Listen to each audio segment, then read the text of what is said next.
A paz do Senhor, irmãos. Quem está aí diz amém. Glória a Deus. Irmãos, sempre existe uma batalha. E num culto como esse, não é diferente. Existe uma batalha que todos nós não conseguimos ver com esses olhos, mas ela é travada nas regiões celestiais.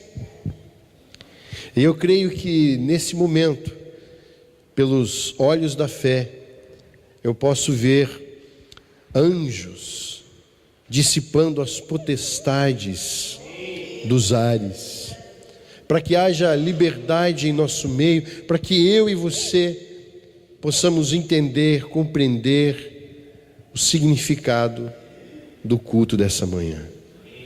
Porque isso aqui é um culto a Deus, isso daqui não é um evento, isso daqui não é um movimento. Isso daqui, quando nós nos reunimos para ceiar, participar da mesa do Senhor, nós estamos declarando a nossa fé e a nossa esperança. Isso é um memorial, que já foi pregado a respeito disso. É um memorial, foi instituído pelo próprio Cristo, pelo próprio Jesus, para que eu e você fizéssemos todas as vezes que nos reunimos em memória dele. E eu fiquei pensando, Senhor, fala comigo. Eu sou alguém normal como qualquer outra pessoa, eu brinco, eu choro, eu corro, eu tenho meus afazeres, mas no meu cotidiano, mesmo no meio, quando eu estou conversando com alguém, existe sempre uma pergunta que eu faço para o Senhor. Eu estou sempre conectado, e quando me cai a responsabilidade de trazer uma palavra para os remidos do Senhor, mesmo no meio de qualquer distração, de qualquer conversa, eu estou perguntando: Senhor, o que eu falo?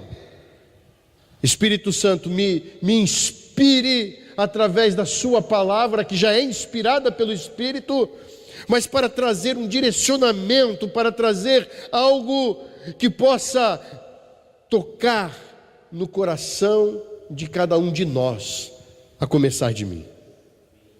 E Deus me deu uma frase para o culto de Santa Ceia dessa manhã: há uma viva esperança sustentada pela minha fé. Você pode repetir comigo? Diga: há uma viva esperança sustentada pela minha fé. E eu quero tomar como base um versículo muito conhecido quando nós ministramos a ceia. É em 1 Coríntios capítulo 11, versículo 26. Só esse versículo eu quero tomar como base para que você e eu possamos entender o que o Senhor tem para nos dar nessa manhã. Capítulo 11, 1 Coríntios 11, 26. Aleluia. Quem achou diz amém. Quem não achou e está sem Bíblia diz misericórdia. Ninguém falou. Aleluia. Porque todas as vezes que comerdes este pão e beberdes este cálice, anunciais a morte do Senhor até que venha. Quando eu leio esse versículo, eu consigo enxergar aqui Jesus inserindo aos seus discípulos fé e esperança. A primeira parte, quando nós lemos, ele fala assim: todas as vezes que comerdes este pão e que beberdes este cálice, anunciais a morte do Senhor. Eu acho que não era muito confortável para os discípulos anunciar a morte do seu mestre. Assim como eu e você também, porque um Salvador morto de nada adianta, um Salvador morto não resolve o problema da humanidade, um Salvador morto simplesmente não é um Salvador e sim um derrotado. Mas ele começa a inserir nos seus discípulos, nesse versículo, na noite em que foi traído, naquela última ceia, com o corpo presente de Jesus Cristo, antes de sua morte, ele começa a inserir fé nos seus discípulos. Porque Jesus, ele era conhecedor daqueles que ele discipulou, e ele sabia, eles vão precisar de fé. Mas, mesmo assim, ele inseriu um outro ingrediente muito importante na vida de qualquer crente: a esperança. E quando ele termina de falar, ele fala assim: porque anunciais a morte do Senhor até que ele venha, ou até que ele volte. Aqui Jesus foi claro ao dizer: olha, eu vou morrer, mas eu vou ressuscitar. Hoje eu e você, nós não vemos aparentemente com os nossos olhos carnais o corpo de Cristo, mas nós sabemos e esperamos, ele vai voltar. Amém? A fé, irmãos, ela tem um trabalho do realizar. Já a esperança, ela acompanha a fé ao longo do caminho e aponta a recompensa para aquele que crê. A fé, ela aceita a promessa. Já a esperança somada à fé, ela espera o cumprimento da promessa. É uma coisa lógica para quem crê no Senhor. Eu creio, e porque eu creio, eu espero, e eu sei que vai acontecer. Então, a fé, ela é um ingrediente muito importante na vida daquele que quer agradar a Deus. A fé, lá em Romanos capítulo 10, diz que a fé, ela vem pelo ouvir, e ouvir o quê? A palavra. Que palavra? A palavra de Deus. Esse ingrediente não pode faltar na minha vida, esse ingrediente não pode faltar na sua vida. Isso aqui é um ato de fé, irmão. O ato de estarmos aqui, tem gente que não leva isso muito a sério. Parece-me que a Santa Ceia é só mais um cultinho, a Santa Ceia é só mais uma reuniãozinha, a Santa Ceia não passa de um tempo para preencher uma programação, e não é isso. Isso é um ato de fé, e mais do que isso, isso é um ato de esperança, irmão. Olha, se a fé vem pelo ouvir, a esperança, ela vem pela experiência. Olha só o que diz lá em Romanos capítulo 5, 2 versículos, ele diz assim: olha, e não somente isso, mas também nos gloriamos nas tribulações, sabendo que a tribulação produz paciência, e que a paciência produz a experiência, e a experiência, a esperança. Olha só que coisa, uma coisa ligada com a outra. Você tem tribulação, talvez você chegou aqui atribulado, irmão. Eu também talvez possa ter chegado aqui com a minha cabeça cheia de problemas. Eu me recordo uma vez que um pastor, ele estava pregando, e na hora que ele assumiu o púlpito, antes dele começar a proferir qualquer palavra, ele disse assim: irmãos, eu sei, eu estou com uma conta lá no meu carro para pagar, mas agora não é hora mais de eu me preocupar com isso. Agora é hora de eu estar nesse lugar envolvido, porque a minha esperança se encontra nele. Às vezes você entra aqui assim: como é que eu vou pagar o aluguel? Num culto de Santa Ceia, irmão. Como é que eu vou pagar a mensalidade da faculdade, da escola, dos meus filhos? Às vezes entramos, e sabe que a preocupação, porque preocupação é pecado, irmão. Porque quando o Espírito Santo quer falar a sua vida, sabe o que ele faz?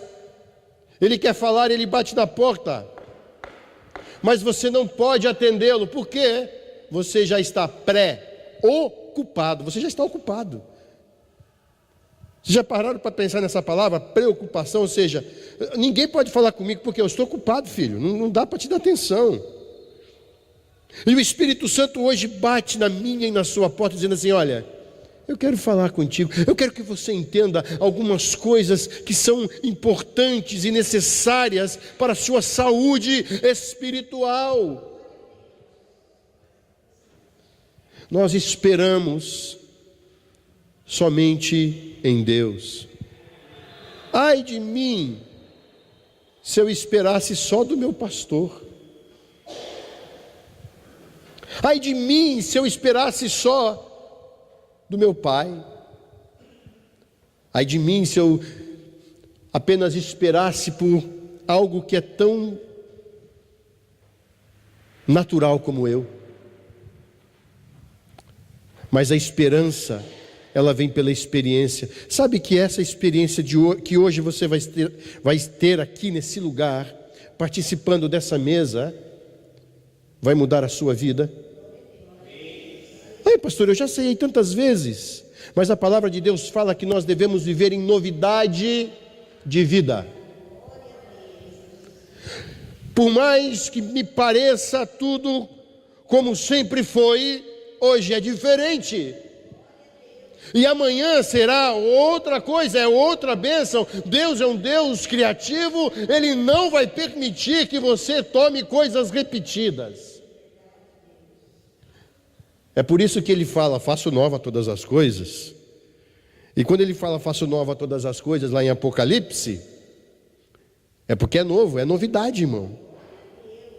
Você imagina uma eternidade, um cotidiano e uma rotina só? Vai ser demais, né? Vai ser aborrecido demais. Mas não, com Deus não é assim. É tudo novo. Hoje Deus está falando assim: filho, eu quero que você entenda que eu não sou Deus de mesmice, eu sou Deus de renovo. Eu sou Deus que faz nova todas as coisas. Quando você tiver experiência comigo, nunca a sua experiência vai ser igual, porque um dia eu te dou algo, no outro eu te dou outro, e consecutivamente a minha misericórdia, a minha graça vai se renovar em sua vida sempre.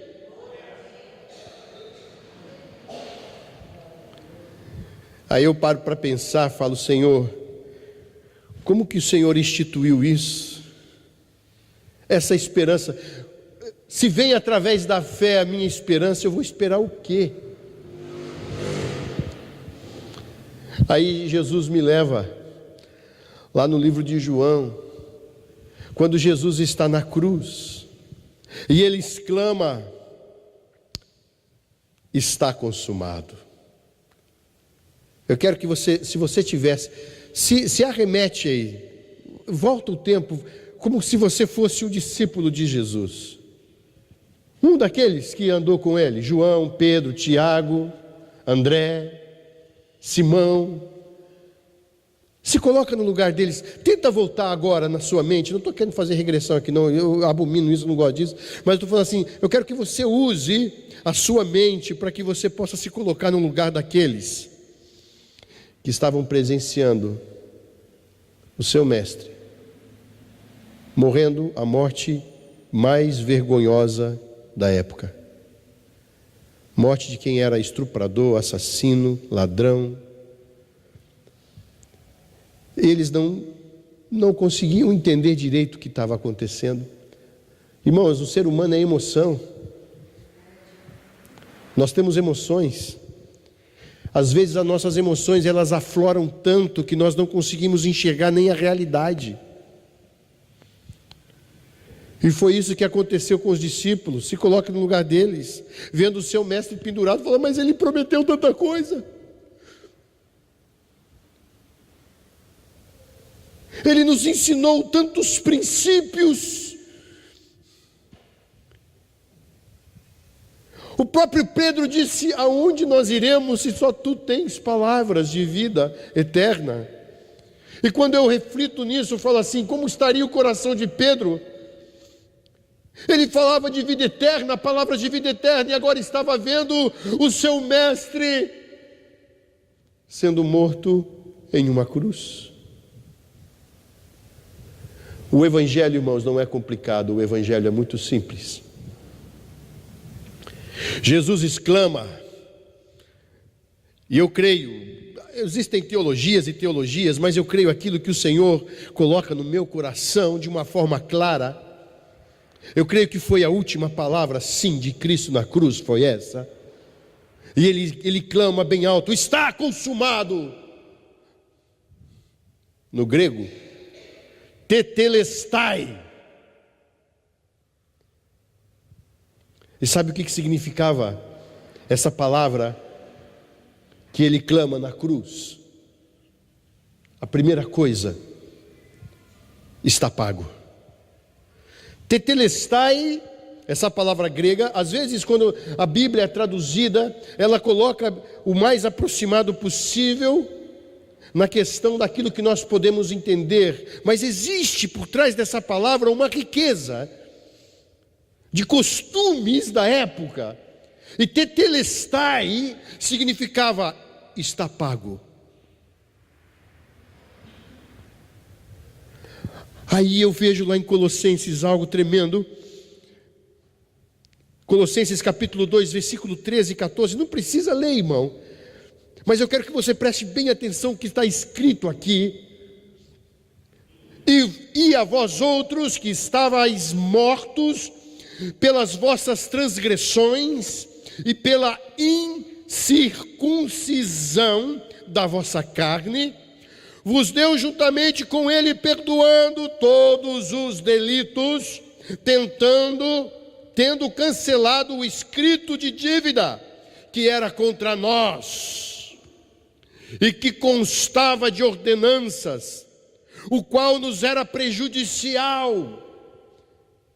O removeu inteiramente, encravando-o na cruz. Quando ele grita, está consumado, quando ele diz, tetelestai, ele está dizendo assim, está pago. A promessa, juntamente com a fé, começa a devolver a esperança que se havia perdido no Éden.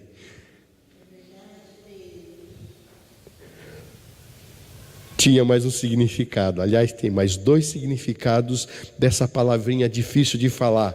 Tetelestai, sentença executada. Irmãos, 2 de Pedro, capítulo 2, versículo 24, diz assim, levando ele em seu corpo nossos pecados sobre o madeiro, para que mortos para os nossos pecados, pudéssemos viver para a justiça, e pelas suas feridas fostes sarados. Sabe, Jesus Cristo aceitou a sentença de morte. Sabe qual que era a minha sentença? Você sabe qual que era a sua sentença? Romanos 6, 23 diz, porque o salário, a sentença do pecado é a morte. Você já parou para pensar que eu e você estávamos sentenciados à morte? E não é essa mortezinha que nós conhecemos aqui. É uma morte eterna. Mas ele cumpriu a sentença. Ele morreu a nossa morte,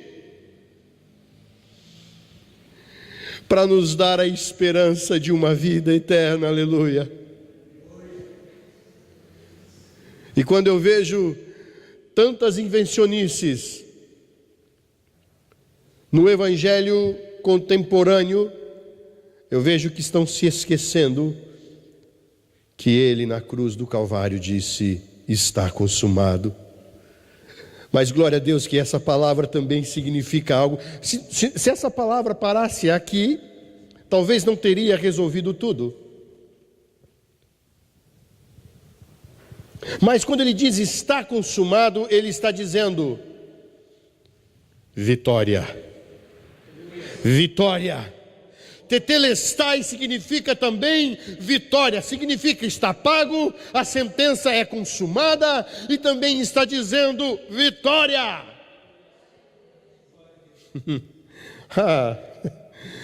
E sabe o que ele fala lá em Lucas?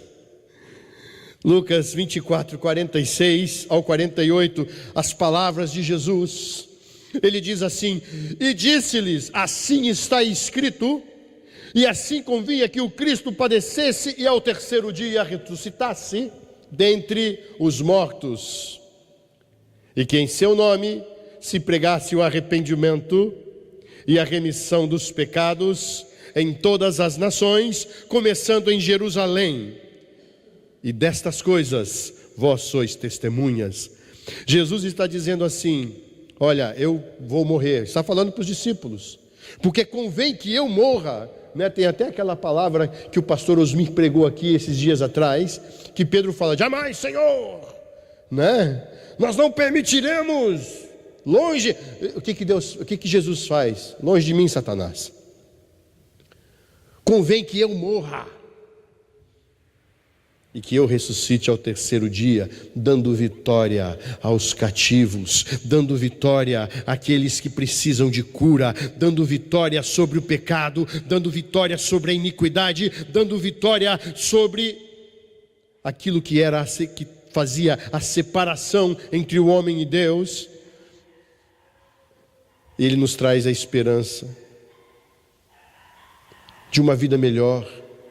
E hoje em dia nós vivemos aqui nesse planeta, eu não vou nem dizer no Brasil, porque é no planeta, na nossa sociedade, uma divisão muito interessante. Existem aqueles que não têm esperança, existem aqueles que são sem esperança, existem aqueles no meio da sociedade que também têm uma falsa esperança. Mas tem também no meio da sociedade aqueles, e aqui eu espero que você esteja incluído nisso, que tem a verdadeira esperança. Nós vivemos numa sociedade onde os que não têm esperança, irmãos, nunca foi tão grande o número de suicídios no meio dos adolescentes, da classe jovem, e alcançando até mesmo os mais experientes, os mais vividos. De acordo com a palavra do Senhor, aqueles que hoje são descritos como que não tendo esperança e sem Deus no mundo. Aonde fala isso? Lá em Efésios.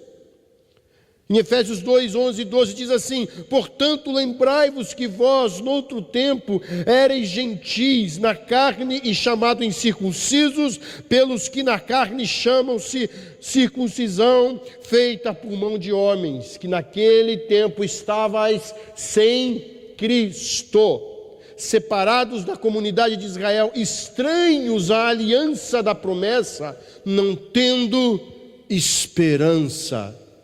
Tem gente que vive isso hoje, sem Deus no mundo, ou seja, sem Deus na sua vida, não tem esperança. Sabe, irmãos, a vida sem esperança se torna um sofrimento insuportável. Tira a esperança do coração de um ser humano, que você o mata. Ele se torna deprimente, é um fardo demasiado difícil de suportar.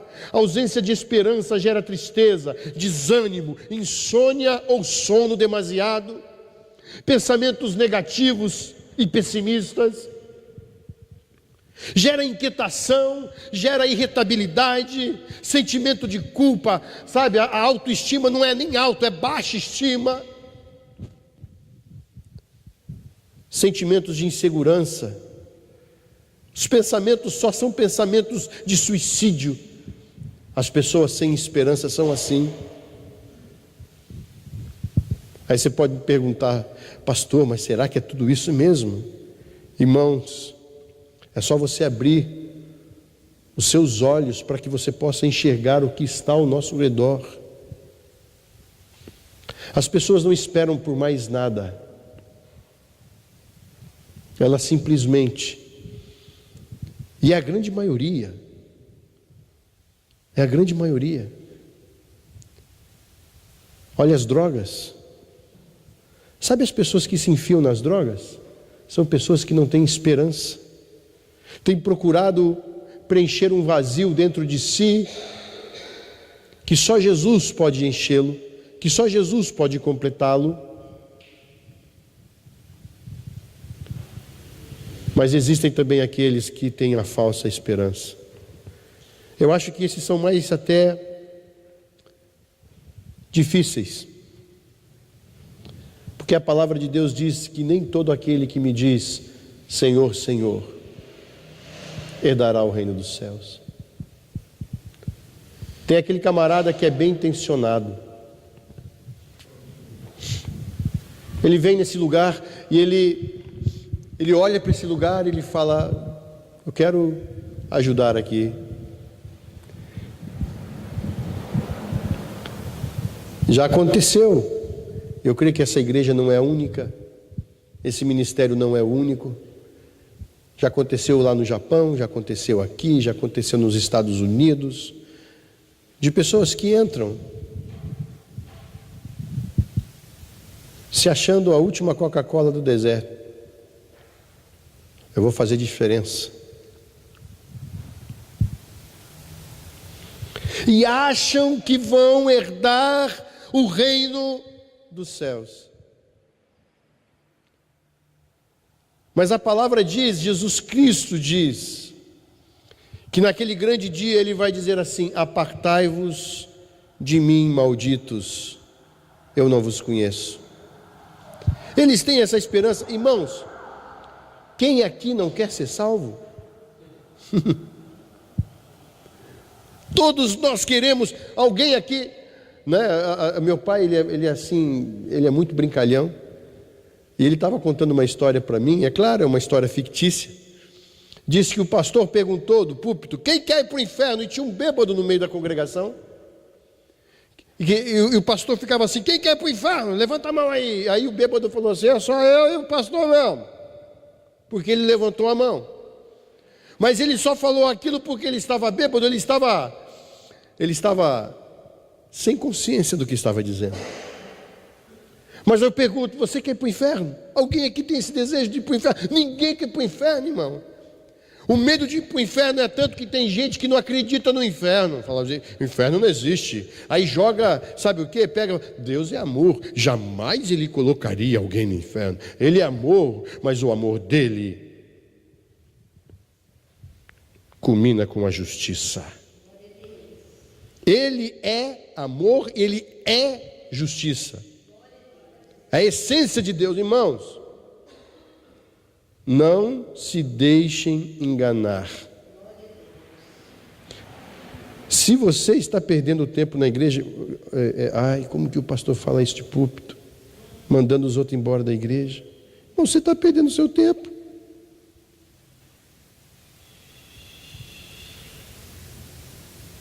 O tempo que você está investindo é aonde? O meu tempo que eu invisto, tudo que nós fazemos aqui dentro, irmão. Se é trazer um copo d'água nesse lugar, temendo ao Senhor, lá em cima está sendo visto. Eu não preciso estar em evidência. Aliás, eu não precisaria estar aqui. Se é lavando o banheiro, se é varrendo o chão, se é limpando o banco, se é trazendo água. Mas o que eu preciso é ter uma verdadeira esperança. Não permitir que o meu eu, porque a Bíblia fala que o coração do homem é enganoso, me engane com falsa esperança. Eu já disse aqui, eu estava abraçado com a minha esposa no meio de uma multidão, e o som rolando, e os crentes gritando.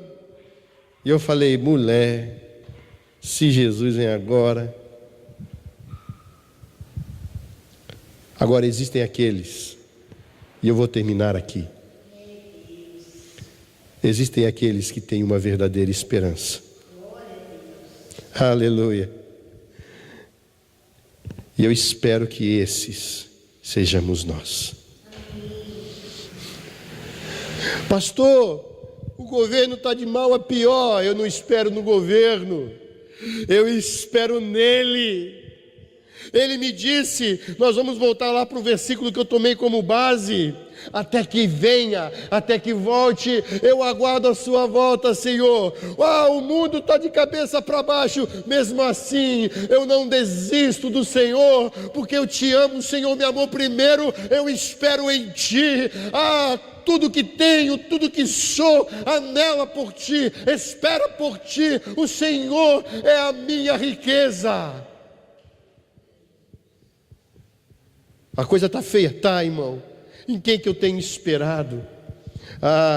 Há uma viva esperança, irmãos. Quando se fala uma viva esperança, eu estou dizendo aquele assim, olha, eu estou dizendo algo assim: não importa, aconteça o que acontecer, a minha esperança ninguém tira, a minha esperança não morre.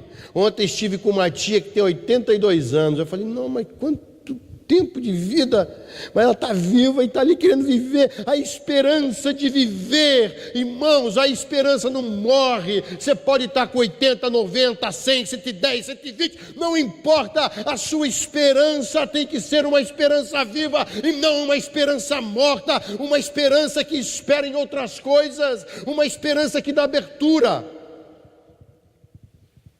para as coisas que não são de Deus. Eu só espero se eu tiver um Jaguar 2015. Aí Deus é Deus, né? Olha o carrão daquele, poxa.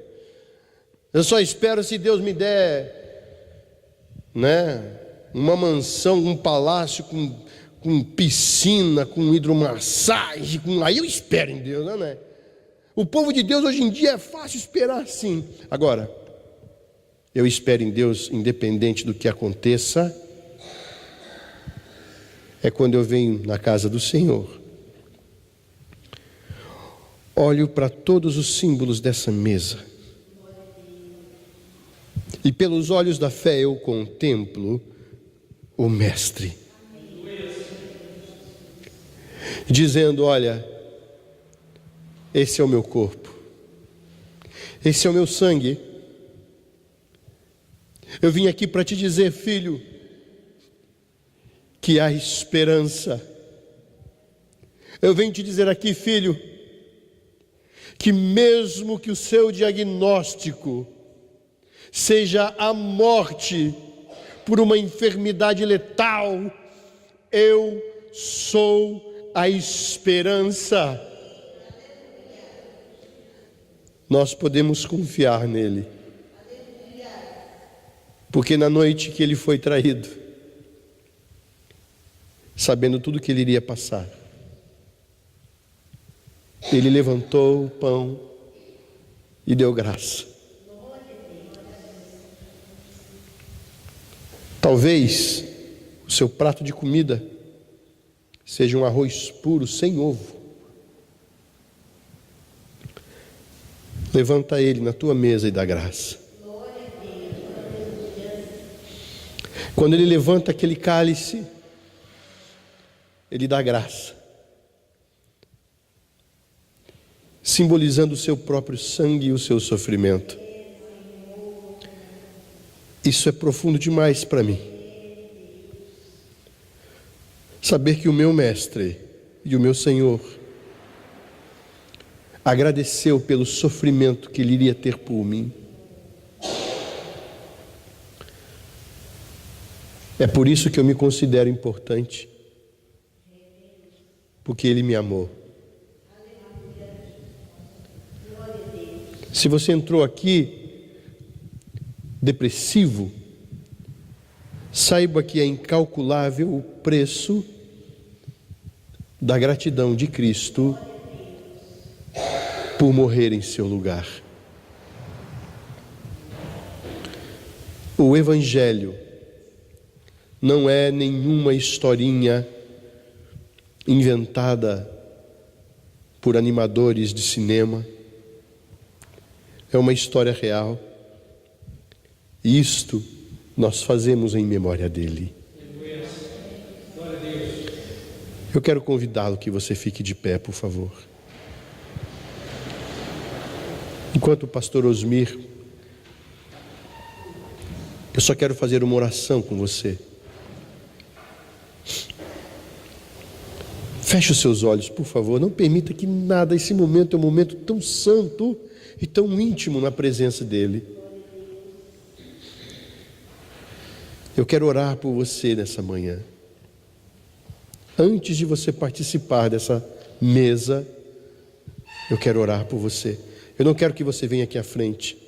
Eu só quero que você fique com os seus olhos fechados. Eleve os seus pensamentos ao Senhor Jesus. Senhor amado, eu quero te agradecer, porque aqui estão vidas preciosas, o qual o Senhor mesmo, com o seu corpo e com o seu precioso sangue, remiu, dando o direito do perdão dos pecados. Que cada um de nós que está nesse lugar, nessa manhã, possamos sair daqui conscientes desse sacrifício, porque é através desse sacrifício que nós sentimos da tua parte a transformação que o Senhor faz. Em nome de Jesus. Se você crê, diz amém.